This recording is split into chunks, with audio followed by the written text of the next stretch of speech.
Criminality and all that is attached to it has no particular nationality nor ethnicity.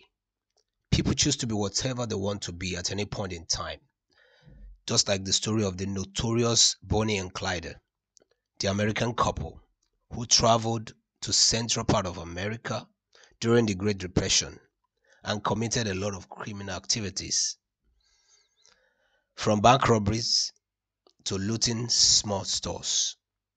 Welcome back to my channel, and if you're here for the first time, kindly click the subscribe button and do not forget to hit the like button also. Lastly, kindly share the videos to others. Let's get into this story proper.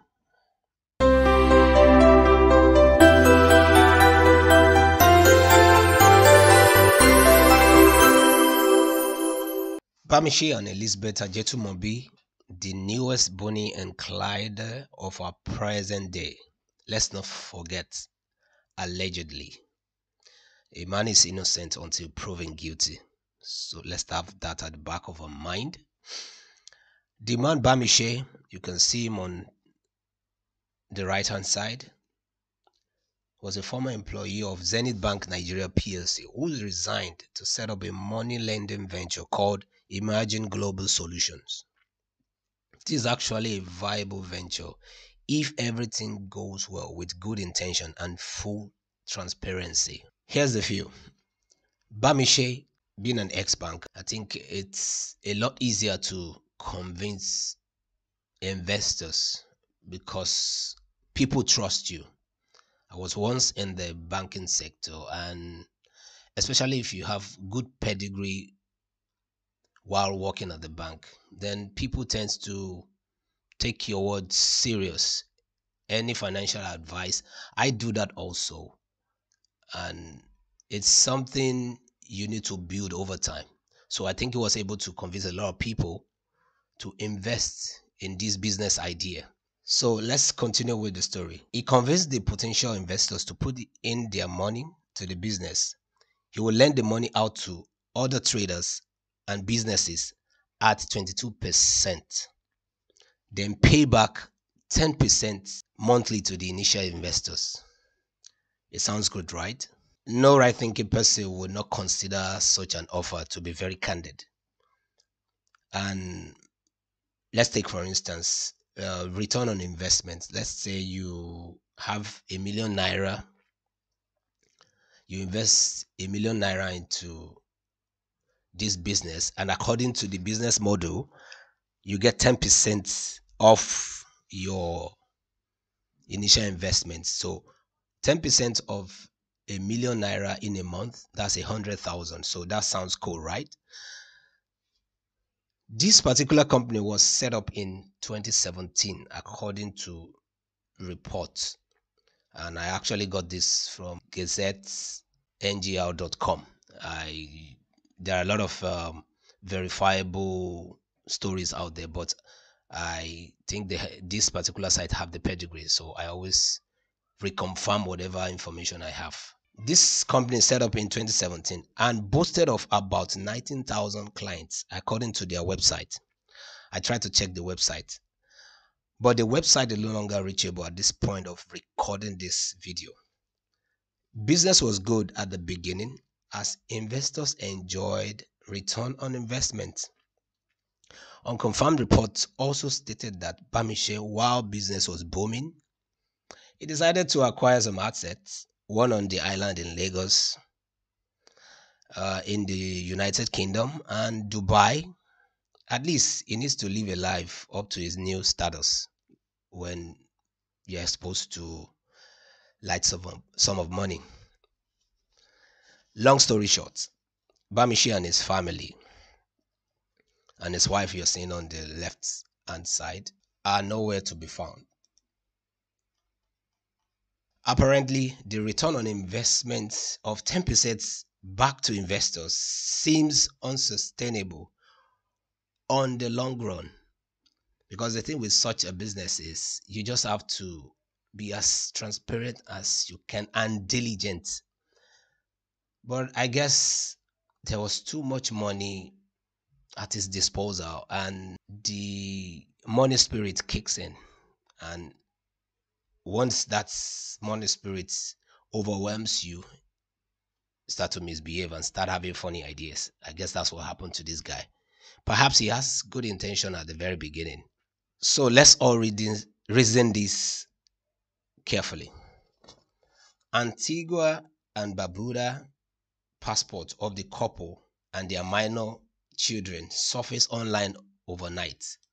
I think I have it somewhere. That's for the wife and him. It's not too clear, but I was able to reconfirm a Twitter feed from one journalist, Jackson Ude. So it's a lot clearer there. So that's the one for Bamise, and this is the one for his wife. Hours after reports emerged that they had fled Nigeria after their Ponzi scheme, Imagine Global Solution Limited collapse, leaving thousands of investors stranded. The passport also showed that the couple had planned their disappearance months in advance to avoid suspicion amongst investors. Data entries on their passport show that Mr. Ajetunmobi and one of their minor children procured their passport on the same day, that is April 29th, 2021. Mrs. Ajetunmobi, the wife, procured her own a few days later on 4th of May 2021. The couples were only detected to have fled Nigeria over the past weekend, that is this last weekend. It was not immediately clear how the passport surfaced online, but the journalist Jackson Ude, which you are seeing here, appeared to be the first to post them on Twitter, where People's Gazette learned of the development. Antigua and Barbuda has become one of the main Caribbean nations offering passport to fleeing Nigerian fraud suspects. Federal crime suspects like former Nigerian Minister of Petroleum, Diazani Alice Maduekwe. She's on the run now. And another fleeing couple, Gloria Osei and Muyiwa Falonshaw, have purchased passports in the Caribbean to circumvent judicial consequences of the alleged fraud. It was also reported that a WhatsApp group was created by those affected from various individuals, businesses, and churches. The Antigua and Bermuda Prime Minister, I think I have this, yes, that is Gaston Brown. I don't know how that is pronounced actually, or Gaston Brown. That's the Antigua and Barbuda Prime Minister. Has also commented on this particular case, promising that his country won't be a safe haven for crooks and criminals. He actually stated they have already put systems in place to ensure that if he is not here yet, they could capture him on his way here, because Antigua and Barbuda is not going to be a refuge for scamps, Mr. Brown said. So I hope that is carried out. So what is my take on this matter? I've listed 7 things here. The number 1 thing, to potential investors, wherever you are, do not always get too desperate when looking for investments.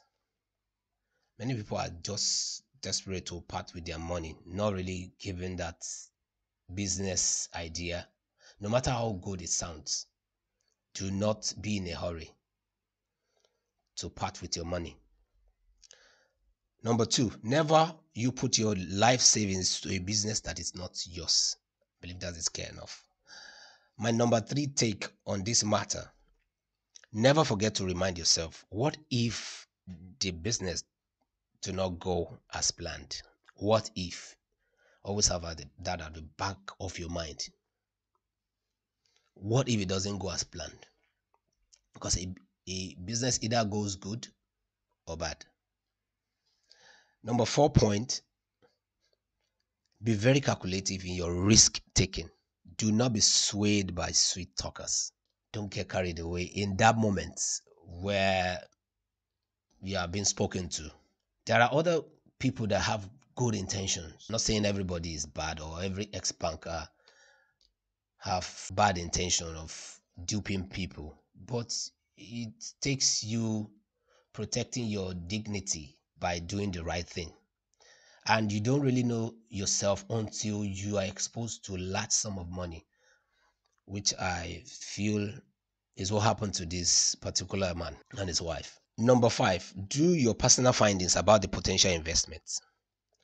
Number six, do not be too greedy. Always know when to pull out.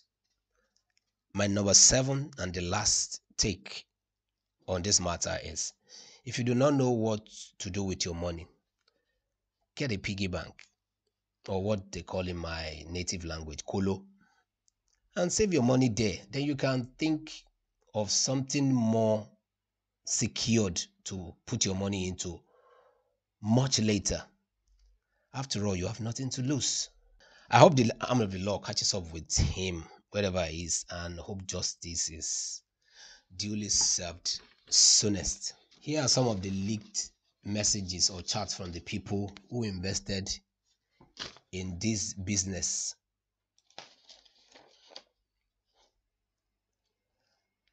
As everyone is trying to get their monies back, which is rather sad.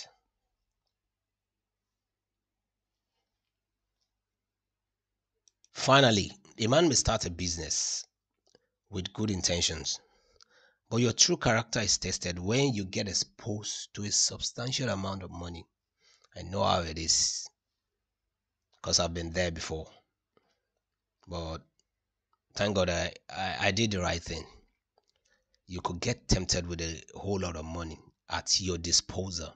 But what I'm trying to stress is be disciplined and always do what is right. Your true character is tested when you're exposed to a large sum of money. Then the devil in you comes alive, as it is the case with this couple. On this note, I would like to draw the curtain on this segment, which I've tagged financial tips.